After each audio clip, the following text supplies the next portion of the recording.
Olá, mais uma vez seja bem-vindo a esse canal.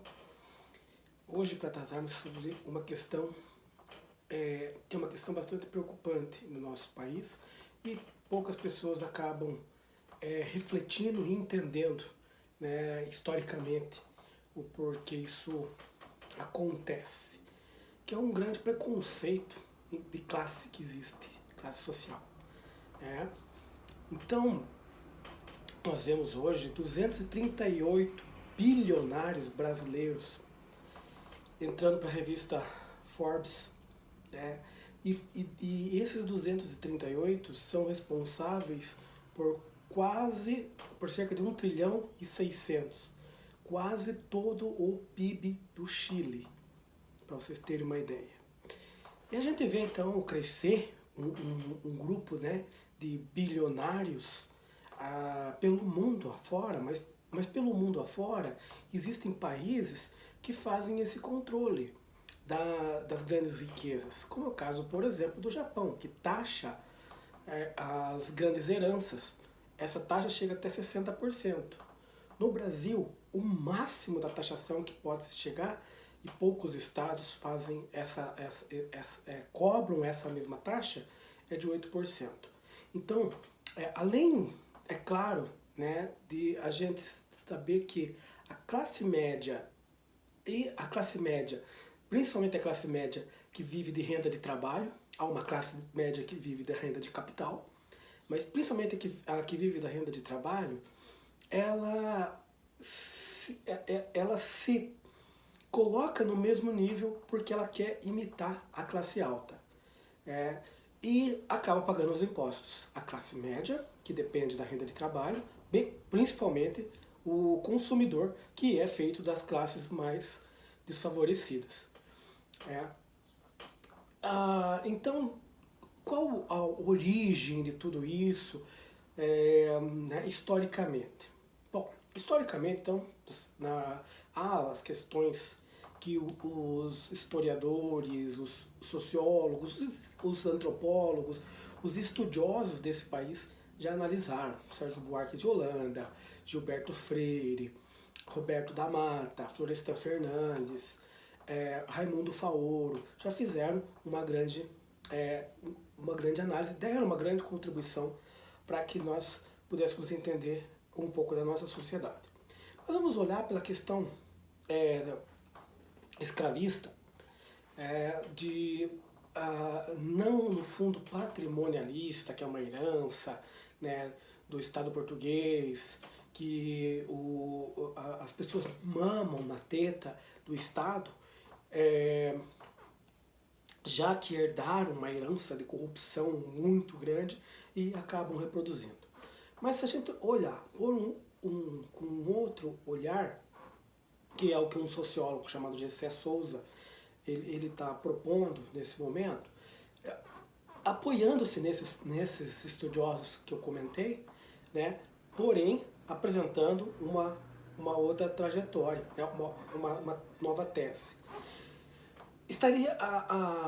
Esse preconceito estaria ligado às questões exatamente lá do escravismo, exatamente de quando o Brasil passou então a ter os portugueses tinham seus escravos, moravam na casa grande, casavam-se com as nativas, tinham filhos. Alguns filhos eram filhos bastardos, que eram das negras que moravam, escravas que moravam na senzala, que eram tratadas com um repúdio, com uma coisificação, eram tratadas como coisa, os escravos, né? E então eram submetidos às piores humilhações, não tinham um tipo sequer de autoestima. Como que ia ter, né, autoestima se vivia nas piores condições possíveis? No entanto, o senhor, né, da Casa Grande tinha relações com algumas dessas escravas e tinha filhos.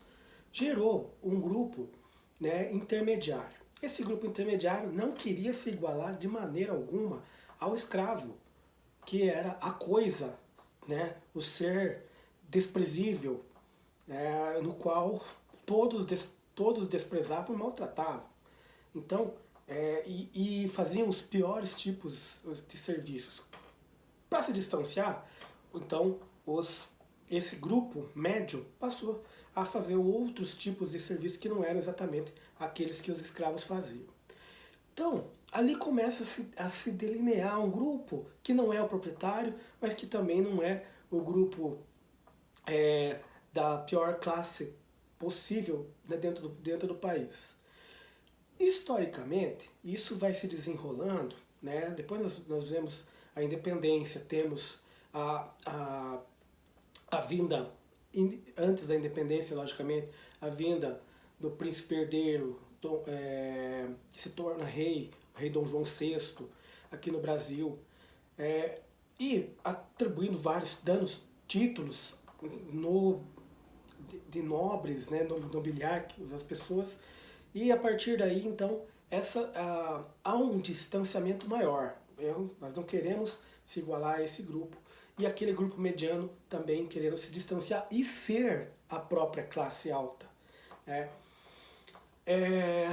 Imita-se muito do que acontece, principalmente